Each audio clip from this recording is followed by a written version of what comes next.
Assalamualaikum warahmatullahi wabarakatuh. Selamat malam rekan Rau semuanya, pendengar setia kami dimanapun Anda berada.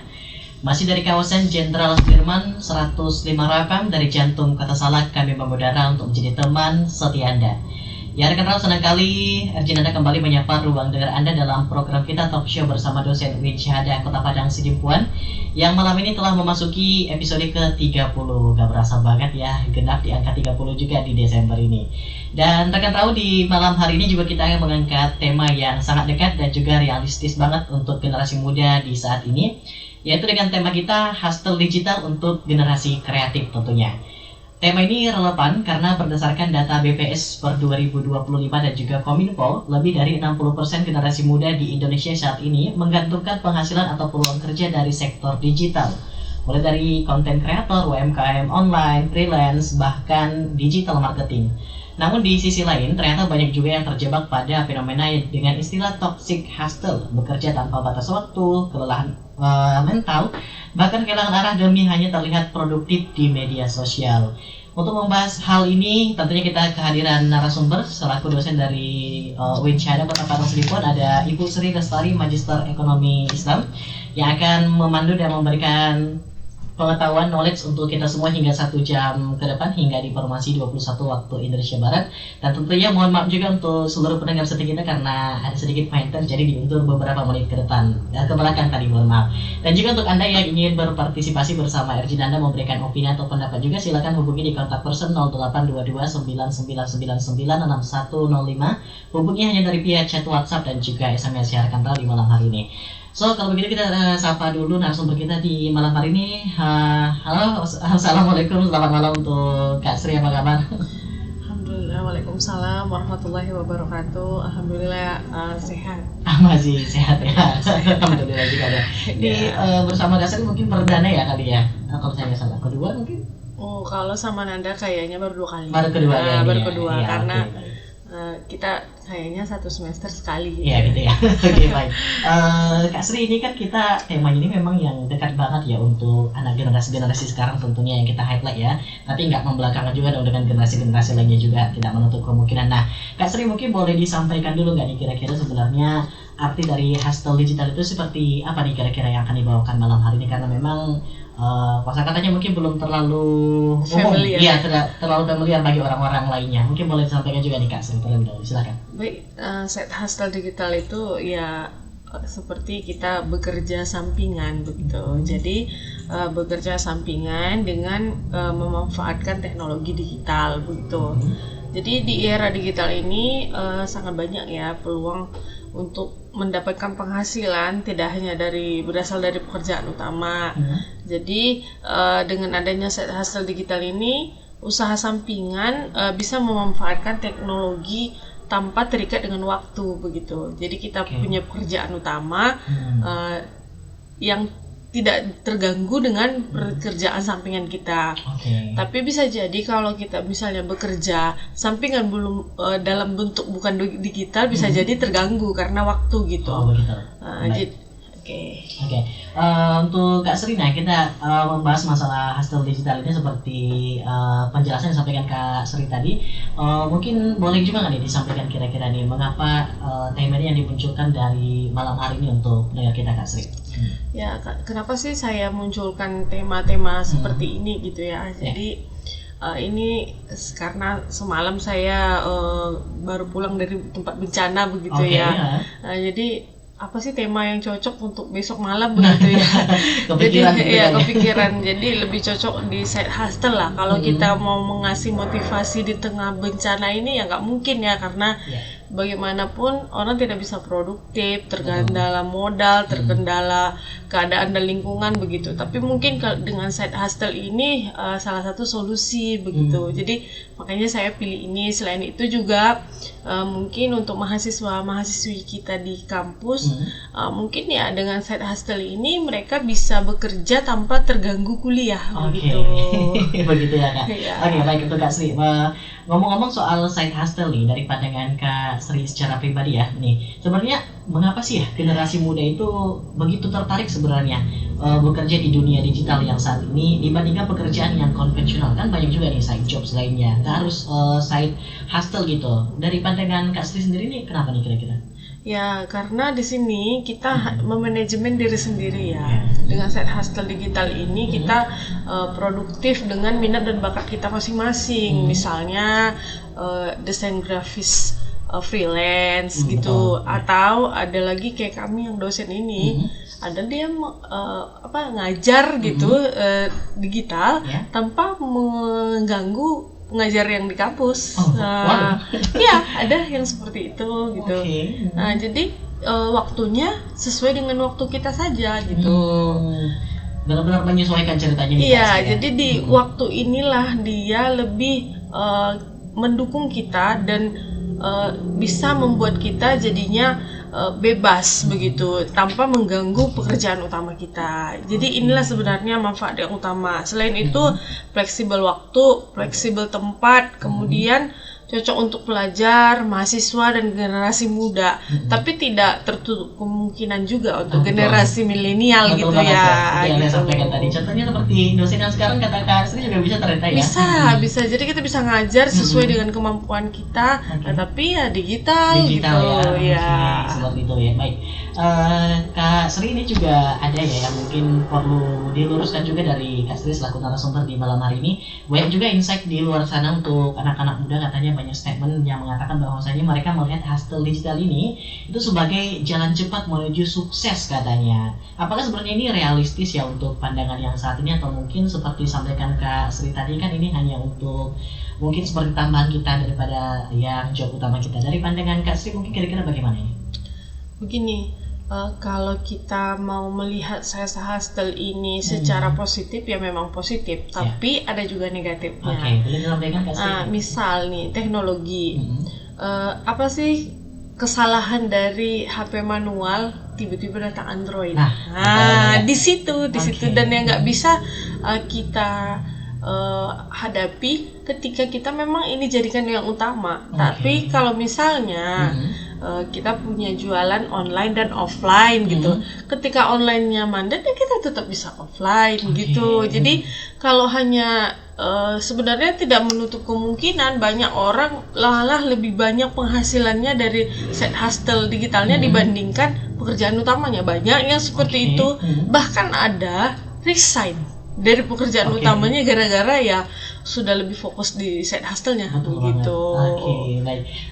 Kak Sri, ini kan seru banget nih kalau kita membahas ada yang sampai memutuskan mungkin untuk resign atau mungkin yang keluar dari zona nyamannya istilahnya sepertinya.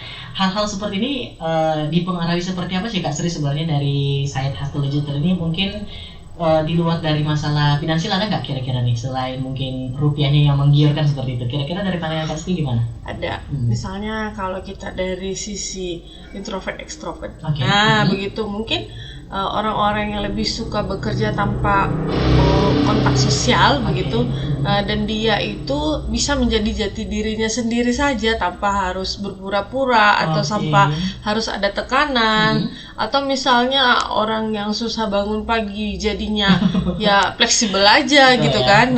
Atau misal selain itu orang yang malas menulis bisa nggak menulis, atau orang yang misalnya suka buat kreasi jadinya nggak perlu menunjukkan dirinya sendiri. Kan banyak yang begitu ya. Contoh kreator dia hanya memvideokan apa yang dia buat lebih bagus gitu, atau animasi tanpa menunjukkan siapa dirinya begitu. Kan ada orang yang memang suka di balik layar gitu. Sementara kalau kita misalnya di pekerjaan utama belum tentu bisa seperti itu gitu. Ternyata dari sisi pandang lainnya banyak juga ya mengapa hal-hal tersebut mungkin sampai terjadi ya Kak Sri ya. Baik. Nah Kak Sri, ini kan tadi Kak Sri sempat singgung juga nih mungkin masalah mereka yang masalah di sisi introvert dan juga extrovert ya masalah itunya. Tapi kira-kira nih Kak Sri, sebenarnya mengapa nih side hustle digital ini tuh penting banget sih untuk generasi kreatif yang sekarang ini, mungkin istilahnya Gen Z, Gen-Zian gitu kan? Karena begini, dengan adanya side hustle digital ini, misalnya mereka masih usia sekolah, tapi udah bisa melatih kemandirian finansial nih. Misalnya kalau misalnya kita dulu zaman-zaman kita SMA, pegang uang 1 juta 2 juta itu kayaknya mustahil gitu ya, gitu. Tapi anak-anak sekarang dengan kreativitasnya itu bisa menghasilkan uang malahan ratusan juta begitu. Jadi bisa mandiri finansial, misalnya keluarga tidak mampu bayar kuliah, dia bisa bayar kuliah sendiri, atau paling tidak membantu beban orang tuanya begitu. Atau bahkan ada ya dia jadinya yang mengkuliahkan adik-adiknya atau menyekolahkan adik-adiknya dengan kemandirian finansial ini gitu. Kemudian mengembangkan skill digital. Jadi kayak anak-anak mahasiswa sekarang kan desain grafis ya. Saya nggak bilang merek lah ya. Jadi mereka jadi ahli, misalnya mereka pakai AI, tapi ide-ide kreatifnya dari mereka. Terakhir mereka bisa juga buat jurnal, bisa menulis artikel, kemudian selain itu bisa mendesain grafis, buat logo, kemudian buat misalnya pamflet atau brosur yang dibutuhkan orang lain. Mungkin kalau misalnya kita ke percetakan besar, minta desainkan mahal ya.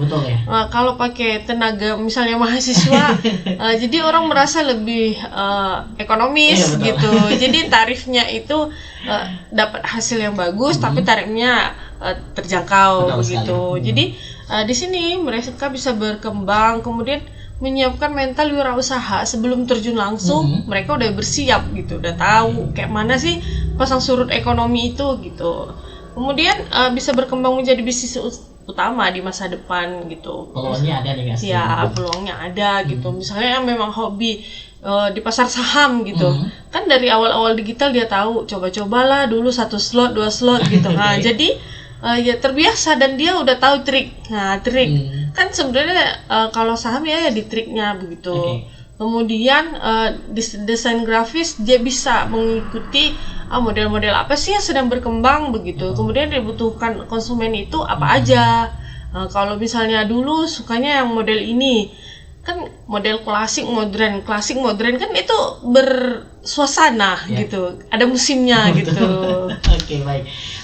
Kak Sri mungkin terakhir sebelum kita jeda di segmen pertama ini ya Kak Sri, ini boleh nggak nih Kak Sri sebutkan juga saat ini sebenarnya contoh dari side hustle digital itu yang paling tren nggak saat ini mungkin di kalangan mahasiswa atau di ruang lingkup Kak Sri sendiri, boleh disampaikan kira-kira? Ya yang pertama ya konten kreator lah. Udah jelas lah mereka pakai sosial media. Mau tidak mau ada yang FYP, ada yang dibayari gitu ya kan. Nah, jadi ya itu salah satunya ya. Kemudian ya tadi seperti saya bilang desain grafis freelance, kemudian penjualan produk digital, kemudian fotografi atau videografi ya. Banyak kan itu yang jual video, jual foto, yang kemudian dibayar. Itu di aplikasi-aplikasi banyak ya. Nah, cuma kita cepret-cepret tapi foto hasilnya itu angle-nya gimana gitu, atau suasananya gimana, senja apa gitu kan, bisa dibayar. Kemudian menulis e-book ya, salah satunya mungkin bisa, atau menulis novel, cerpen, atau yang sekarang bisa kita lihat itu drakor, itu salah satunya kan udah dibuat versi Indonesia. Itu banyak ya. Kemudian ilustrasi komisi ini tawaran kita buat ilustrasi tulisan-tulisan orang. Ada tulisan orang, kita yang buat animasinya ya begitu. Kemudian dropshipping produk kreatif, tanpa kita buat stok. Kita cuma jualkan tapi nggak ada stok.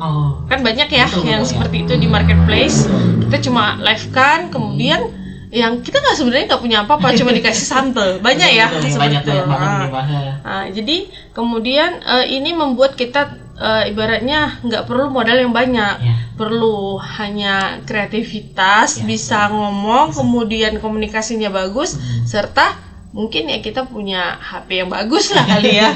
Dan yang terakhir mungkin karya-karya digital seperti NVF gitulah. Ini misalnya untuk eksperimen seni digital, animasi dan kreatif, kayak kita pakai tiba-tiba nih kita foto ada yang di depan komputer, kemudian di depan komputer itu pernah lihat nggak ada patung kayak kita? Tahu, itu ya. itu salah satu produk NPF itu. Ada sekarang kan banyak ya. Yang figur itu ya? Iya, yang figur. Terus kemudian ada yang kita misalnya terakhir kostum apa gitu, kostum ninja atau apa gitu. Itu produk-produk NPF. Waduh, tahu juga saya ya. Baik Kak Sri, tapi kita akan jeda mungkin ya sebelum kita nanti ulik lebih dalam lagi. So untuk rekan Raul semuanya, untuk Anda yang masih ingin berpartisipasi bersama kami dan juga memberikan pertanyaan mungkin silakan di kontak person 082299996105. Dan kita akan jeda dengan beberapa iklan. Stay tune terus hanya di One Pep Prapan Your Lifestyle. Prapan masih mengudara tentunya bersama Ercinanda Talk Show edisi malam hari ini bersama dosen Indonesia Dapat Nosidimpuan dan masih dengan tema Side Hustle Digital untuk generasi kreatif. Nah, Kak Sri sebelumnya kita udah sempat jeda, tapi saat ini mungkin kita coba mau bahas dari segi ekonominya dulu. Nah, ini ada juga beberapa kasus katanya dari sisi ekonomi, katanya apakah betul atau tidak hustle digital ini menjanjikan kestabilan jangka panjang, dan apakah hal ini memang menjanjikan hingga satu dekade yang mendatang kira-kira seperti itu? Bagaimana nih tanggapan dari Kak Sri? Apakah memang sampai di satu dekade atau bagaimana? Apakah memang ada urutannya harus ritmenya gitu? Mungkin boleh disampaikan dari Kak Sri dulu nih. Baik, terima kasih. Jadi begini, digital ini memang akan terus berkembang gitu. Kan tetapi support system dari alam itu tetap harus kita pertimbangkan. Karena sebesar apapun digital yang kita kembangkan, kalau misalnya realnya itu sudah tidak bisa diikuti lagi, atau misalnya kayak Fata Morgana jadinya begitu, itu ya jelas nggak akan bisa diikuti gitu. Pasti orang akan kembali ke manual begitu. Kalau misalnya sistem kayak listrik tidak ada, listrik saja udah ya selesai semuanya ya. Iya, karena ya support system dari digital system ini ya salah satunya ya energi gitu. Tapi itu kalau misalnya kita lihat dari sumber dayanya. Tapi kalau misalnya kita lihat dari perkembangan zaman, kalau dulu kita dengar gini, suatu saat nanti orang yang di luar negeri bisa lihat kita di sini secara langsung dan bisa bercerita gitu. Mana mungkin, itu kayak Doraemon begitu gitu ya. Tapi buktinya sekarang tercipta ya kan, kita video call begitu. Dan itu tidak akan maksudnya kita itu akan terus berkembang begitu. Jadi dari sisi ekonominya ya ini memang sangat menjanjikan. Tapi itu harus seimbang.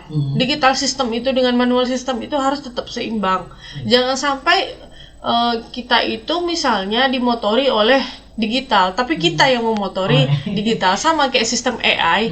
AI itu asisten, kita promotornya gitu, kita yang menggerakkan dia mau bagaimana gitu. Tapi kalau misalnya sudah terbalik, kita tergantung dengan AI, disitulah rusaknya begitu. Nah, jadi sama dengan side hustle digital ini. Jadi kita bukan kita yang tergantung dengan ini, tapi kita yang memotori supaya ini berkembang begitu. Yang pegang kendali memang harus kita nih. Iya, kita. Ya. Sama kayak mesin yang mengatur kita ya salah. Kita yang mengatur mesin bagaimana yang kita inginkan gitu. Gak lucu dong mesin yang ngatur kita gitu ya Kak Sri ya. Nah, ini kita mau bahas juga dari sisi berkelanjutan nih Kak Sri. Nah, kalau ngomong-ngomong soal dari side hustle digital, ini kan sebenarnya banyak mungkin generasi yang sekarang itu sebenarnya mungkin kalau istilah sekarang FYP ya, mungkin membeledak nih dari views, dari like, comment and share banyak lagi gitu. Tapi untuk memanfaatkan hal-hal seperti ini, istilahnya ya, distorsi yang seperti ini, kira-kira kan ada peluang nih mungkin untuk kita mengasah side job juga memperkenalkan ke orang-orang, jadi dia tuh berkelanjutan secara finansial. Ini dari pandangan Kak Sri ini kira-kira bagaimana nih? Apa sebenarnya yang harus kita lakukan saat kita mungkin udah punya satu titik temu gitu yang menguntungkan sebenarnya, memiliki daya tarik khusus, kira-kira bagaimana Kak Sri? Yang pertama ya kita harus punya kreativitas dan inovasi, karena bagaimanapun jenis bisnis dari wirausaha itu tetap harus kreatif gitu. Betul, ya. Kalau nggak kreatif nggak dilirik begitu. Kemudian setelah kreatif harus berhasil dengan inovasi apa yang akan kita kembangkan. Kemudian kita juga harus punya literasi digital. Jangan sampai hal yang sudah lama kita munculkan orang basi gitu ya. Jadi tetap harus punya literasi digital. Apa sih di sini yang akan datang ataupun yang lalu kita harus bisa. Kemudian manajemen waktu, ya kita di sistem digital ini ya tetap harus on time. Kalau misalnya kita udah janji misalnya live jam sekian, nah ketika kita nggak on time ya lama-lama nanti penonton kita yang 3.000 jadinya nurun ya. Karena kita nggak konsisten. Kemudian ya disiplin, terus komunikasi. Biasanya kan kalau kita lihat podcast gitu ya, ada yang tidak senonoh atau berlebihan gitu, ditinggal, dicari yang tempat yang lain gitu. Jadi komunikasi yang baik itu juga sangat penting. Ini semua jadi modal kita di dalam side hustle digital ini gitu. Baik. Kalau untuk mulai dari side hustle digital ini, Kak Sri, kira-kira ada nggak sih dari Kak Sri secara pribadi juga memberikan step by step, setidaknya mungkin dari awal yang niatan dulu hingga konsisten memang sehingga dia memang menghasilkan finansial yang cukup. Ini kan lumayan juga nih untuk kita, untuk uang ngopi, untuk bayar uang berapa banyak lah pundi-pundi dari side hustle digitalnya kalau udah berhasil kira-kira. Oke, yang pertama kita harus kenali dulu minat dan bakat kita ya. Jadi orang yang punya pekerjaan dicintai itu lebih plus dibandingkan orang yang bekerja tapi terpaksa gitu ya. Jadi kalau misalnya kita bekerja dengan apa yang kita cinta itu ya kita senang dan tidak ada tertekan, bahkan kita terus berkembang begitu. Kemudian setelah kita kenali minat dan apa bakat kita, bisalah kita kembangkan apa sih kira-kira jenis usaha yang mau kita buka begitu. Di mana sih fashion saya gitu. Nah, apakah mau jual di marketplace ataukah mau kita mau di balik layar mau buat apa begitu ya. Nah, jadi kita harus tentukan dari minat dan bakat kita, barulah kita tentukan apa jenis usaha yang mau kita buat. Kemudian mulai dari alat sederhana, misalnya dari HP apa yang kita punya itulah dulu modalnya gitu. Jangan terlalu memaksakan saya harus punya begini alat yang begini, kameranya harus begini, mikrofonnya begini. Nggak harus seperti itu. Jadi kita memulai dari apa yang kita miliki juga. Namanya juga sampingan. Gitu. Kemudian bangun portofolio atau akun digital yang dikenali oleh orang begitu. Misalnya apa sih namanya, kan dari nama-nama unik ini jadi banyak followers kan. Dari nama-nama unik ini jadi diikuti banyak orang gitu. Kemudian ya dari bangun portofolio ini kita juga membangun identitas. Ini stylenya seperti apa sih? Ya, siapa yang mengikuti gitu? Kayak film, ada memang dia stylenya komedi, ada yang sukanya horor, ada yang sukanya family komedi gitu ya. Ada memang yang sukanya genrenya perang begitu ya. Terus ada yang memang yang semi begitu, ada yang romantis. Nah, jadi kita tentukan juga style kita yang mana gitu. Jadi itu menentukan siapa pengikut kita gitu. Kemudian belajar dari feedback itu sebenarnya ulasan marketplace aja, belajar dari ulasan gitu ya. Jadi apakah di mana minusnya, kritik dan saran itu sebenarnya membangun kan ya, itulah feedback tadi gitu. Jadi jangan benci gitu. Jadi dari feedback yang datang ini kita belajar dan memperbaiki, bukan hanya belajar saja nggak diperbaiki gitu ya, cukup tahu gitu kan. Itu istilah yang apa ya, kok bilang cukup tahu ya rasanya itu ngeles gitu ya kan.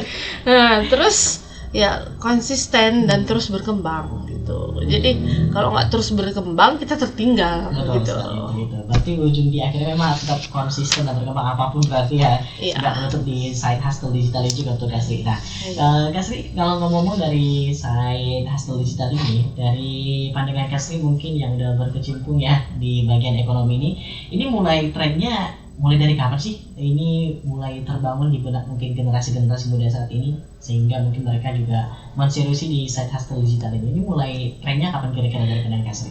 Semenjak COVID nih. Iya.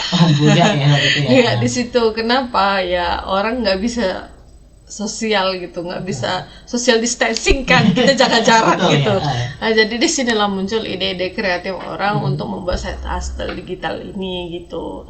Kalau dulu freelance-nya ngapain? Jaga toko, kemana freelance-nya? Di fotokopi gitu kan. Nah, kalau sekarang freelance-nya di digital gitu. Oke, baik. Ini juga ada tanggapan dari WhatsApp. Mungkin saya bacakan ya, Kak Sri ya. Boleh. Selamat malam untuk Erjinanda dan juga narasumber di malam hari ini. Selamat malam juga. Ada dengan anonim lagi dengan nomor ujung 27 katanya. Izin bertanya masalah dari side hustle digital ini. Saya udah mengikuti dari beberapa tahun terakhir. Kebetulan saya menjadi seorang affiliate di berbagai platform digital katanya. Tapi hingga saat ini saya juga belum bisa menentukan konsistensi mau ngikut yang mana. Saat saya lihat semuanya memiliki peluang yang besar. Apakah ada saran untuk mengikuti ritme yang lebih stabil sehingga terfokus pada satu arah? Terima kasih, mohon ditanggapi untuk kakak narasumber di malam hari ini katanya. Gimana tuh kak tanggapannya, silakan. Ya, kembali ke tadi, kenali minat dan bakatnya. Mungkin kita kalau kenali minat dan bakat kita nyamannya di mana, jadi kita lebih berkembang begitu. Jadi kita sukailah lakukanlah apa yang kamu sukai sehingga menghasilkan sesuatu yang kamu sukai juga gitu ya. Nah, jadi udah beberapa marketplace tadi katanya, affiliate di beberapa marketplace. Ada beberapa affiliate itu nggak mau pindah marketplace. Ada dia ada di semua marketplace. Tapi kan nggak tertutup kemungkinan rezekinya sama aja gitu. Nah, jadi nyamannya di mana gitu. Harus cari kenyamanan dulu. Iya, kita nyamannya di mana dan fashion kita di mana gitu. Jadi ada beberapa misal sosial media, ada kan dia di sosial media affiliate-nya. Nah, ya udah dia di situ gitu karena dia sadari kalau dia itu gen milenial bukan gen Z. Nah, kalau gen Z mungkin di toko hitam misalnya. Kalau gen milenial misalnya mereka di akun yang lain gitu, yang lebih senior. Nah, jualannya di situ. Pandainya deh gitu. Terus habis itu belinya dari mana? Ya udah chat di WhatsApp. Tetap kan tokonya tetap laris gitu. Nah, jadi ya kenali aja sukanya di mana gitu ya. Baik, siap. Untuk kakaknya dengan nomor ujung 27 yaitu tanggapan dari narasumber. Nah, ini kebetulan masih ada satu lagi dari Bang Harahap di Angkol Selatan. Saya bacakan lagi Kak Sri ya katanya. Selamat malam Bro Nanda, katanya selamat malam juga untuk Bang Arhab ya. Katanya tadi sempat disinggung oleh narasumber masalah side hustle digital ini cocok untuk masalah di extrovert dan introvert. Tapi kalau saya melihat banyak juga orang yang di side hustle digital ini justru mereka adalah orang yang extrovert di dunia nyata sehingga bisa memberikan gambaran di media sosial dan menarik banyak perhatian orang-orang serta memberikan konten yang baik.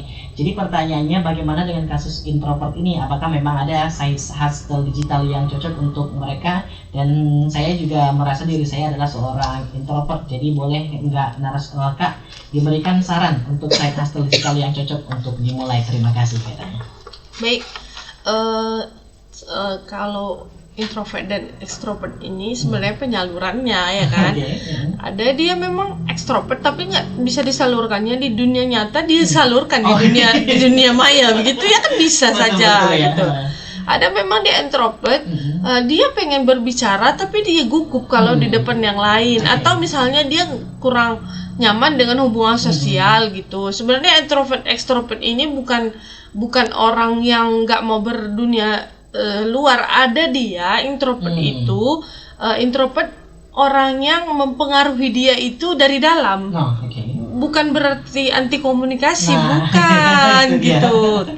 Jadi kalau kita introvert ya apa yang kita sukai, misalnya yang nggak berbaur sosial ya dia bisa desain, bisa juga jualan, bisa kan nggak nampak pembelinya. Kita cuma nampak handphonenya gitu kan. Nah, kemudian bisa juga kayak tadi buat kreativitas apa begitu. Kemudian kita bisa juga fashion kita di mana gitu. Jadi kita sebenarnya kalau di side hustle ini pantang menyerah, coba terus. Jadi coba terus cocok dia di mana. Ada bahkan cuma cari-cari pakaian bekas dia jual itu. Ya. Kemudian ada lagi cuma stiker, stiker di helm. Biasanya stiker di sepeda motor ya kan. Nah, ini stiker di helm. Kenapa nggak ada orang yang buat? Saya mau buat begitu. Jadi kreativitas itu ya kita dari ide kita, munculnya dari kita, baru habis itu kita pilih media yang sesuai dengan kita, kemampuan kita. Misalnya kalau kita nggak bisa di toko hitam, kita di toko oranye atau di toko biru gitu kan. Banyak ya. Misalnya kan kalau orang-orang di gen milenial itu nggak akan bisa di toko toko hitam kan, tanpa bantuan yang lain misalnya, kecuali dia support sistemnya banyak yang buat ini buat ini gitu. Sedangkan artis banyak yang begitu ya. Banyak orang yang membantu gitu. Tapi kalau misalnya kita bisa toko biru ya toko biru aja. Kapan live-nya di situ gitu. Baik, tuh Kak Sri. Nah, mungkin singkat aja nih ya sebelum kita jeda lagi nanti sebelum masuk di segmen terakhir nih Kak Sri. Kira-kira kalau membahas masalah introvert dan ya ekstrovert tadi kan seperti yang sampaikan Bang Harap tadi kan udah kita coba bahas nih ya. Tentunya itu bukan introvertnya bukan orang yang nggak bisa bersosial gitu ya, bukan antisosial gitu ya Bang Harap ya. Nah, kalau untuk mengatasi tantangan-tantangan seperti itu dan mengatasinya mungkin boleh disampaikan juga nih Kak Sri kira-kira sebelum mengatasi yang kalau saya ya, saya udah tes ya. Ya, betul. Saya itu introvert. Okay. Saya dosen tapi introvert. Saya sering yang cerewet, tapi saya introvert. Ketika ini saya sampaikan sebagai saya pembina apel pagi, semuanya nggak mungkin, itu bohong gitu. Tapi saya punya sertifikatnya gitu ya kan. Jadi sebenarnya ekstrovert dan introvert ini bisa kita pupuk dari lingkungan kita. Sampai yang ngetes heran dengan saya. Kenapa bisa kamu introvert? Rupanya kantong cinta saya penuh dari orang tua. Jadi saya itu nggak cari-cari perhatian dan nggak butuh support hati yang lain. Udah dapet dari orang tua di masa kecil. Jadinya sifat negatif introvert saya itu abu-abu. Gitu. Jadi sebenarnya ya kita penuhi gelas cinta mana yang kita kurang gitu. Ada yang kurang hadiah, ada yang kurang pujian, ada yang kurang kasih sayang. Yang mana yang kita sadari aja mana yang kurang dipenuhi gitu. Baik kalau gitu ya tuh Kak Sri ya waktu itu udah dikasih juga untuk Bang Harap ya, semoga diisi juga nih gelas-gelas mana yang kosong ya. Cinta, persahabatan, keluarga, masih banyak lagi gelas-gelas kosong lainnya. Baik.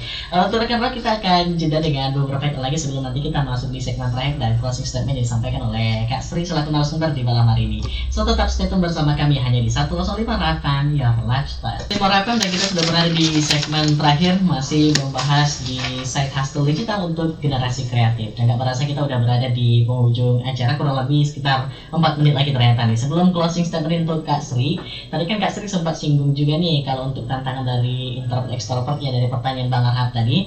Mungkin dari sekarang boleh nggak nih Kak Sri juga membahas tentang tantangan dan juga cara mengatasi dari side hustle ini kan tentu juga nih saat kita melakukan opsi ini banyak juga ternyata tantangan-tantangan yang berita struggle dan lain sebagainya Kak Sri. Mungkin boleh disampaikan juga. Baik, tantangan itu misalnya kita kurang konsisten ya. Ya udah kita buat jadwal. Time schedule gitu, time schedule sama. Misalnya kita mahasiswa semester berapa, saya targetnya skripsi kapan, targetnya seminar proposal kapan, targetnya magang itu kapan ya. Ketika buat jadwal, jadi jadwal itu sebenarnya jadi alarm buat kita. Apalagi jadwalnya sekarang sistem digital pun ada. Jadi dia berbunyi ketika memang time-nya sudah datang gitu ya. Bisa kita ada aplikasi yang mau di-download itu. Kemudian takut gagal ya, kalau misalnya takut gagal berarti kita harus mulai dari hal-hal yang kecil. Kalau misalnya besar takut resiko ya. Jadi ya mulai dari hal yang kecil dulu gitu. Kemudian kurang skill. Nah, kan banyak sekarang ada AI, ada internet. AI segala macam AI ada. Banyak ya. Setiap aplikasi ada AI-nya gitu. Jadi itu kita bisa belajar. Kemudian manajemen waktu, kita bisa misalnya nggak bisa manajemen waktu, kita kasih list prioritas. Yang mana sih yang utama? Atau analisis perbandingan, mana utama ini atau itu gitu, atau kita buat ranking. Kalau list mau prioritas itu ada 2, perbandingan dan ranking gitu. Kita ranking mana urutan yang paling utama sampai yang paling nggak utama gitu. Atau perbandingan yang utama dengan yang kurang kita banding-bandingkan. Kalau kita misalnya ada timing yang memang kepepet gitu, itu kita pakai yang perbandingan gitu. Kemudian ya kita harus kerja keras Tetap apapun harus ya Kak ya. apapun, sekalipun 9 dari pintu rezeki itu ada di usaha, kita nggak berusaha ya sama aja gitu. Nggak nemu pintunya Kak. Iya, kayak gini katanya penyakit itu 90% dari pikiran. Nah, cuma 1% dari makanan ya, 10% dari makanan. Tapi kalau kita makan racun mati juga kayaknya ya kan. Betul. Nah, jadi ya itu. Seperti itu ya. Nah, perbandingannya seperti itu. Oke, baik deh Kak Sri. Nah, karena memang kita udah di penghujung acara, mungkin boleh nih closing statement-nya Kak Sri untuk malam hari ini, silakan. Baik, jadi side hustle digital ini bukan hanya sekedar memperoleh uang ya, tetapi mengembangkan potensi diri di sini yang utamanya. Kemudian kreativitas, mental wirausaha, dan generasi kreatif ini memiliki peluang besar untuk sukses jika berani mencoba dan konsisten belajar gitu. Kenapa? Karena di generasi muda inilah sebenarnya lebih melek teknologi. Kemudian kita bisa mulai dari hal yang kecil, kemudian dimulai dari sekarang, jangan besok-besok lagi gitu ya. Jadi mulai dari kamu juga, jangan mulai dari orang lain. Nah, jadi itu mulai dari kecil, mulai sekarang, mulai dari kita sendiri gitu. Baik ya. Oke ya rekan Raul, terima kasih juga untuk yang mengucapkan narasumber kita ada Ibu Sri Lestari, Magister Ekonomi Islam dari Dosen Indonesia Padang Sidimpuan. Karena memang kita sudah di penghujung acara rekan Raul, atas ilmu dan juga pandangan yang diberikan di malam hari ini yang relevan dan juga realitas untuk generasi kreatif dan juga generasi lainnya. Dan juga semoga yang disampaikan di malam hari ini bisa menjadi bahan refleksi untuk kita semua dan bermanfaat hingga ke depannya. Saya Arcinanda pamit undur diri, pamit undur suara dari ruang dengar Anda. Tetap stay tune di 105 FM karena minggu depan kita masih ada talk show episode terakhir untuk semester ini. So, untuk rekan Raul semuanya tetap stay bersama kami hanya di One FM, Your Lifestyle.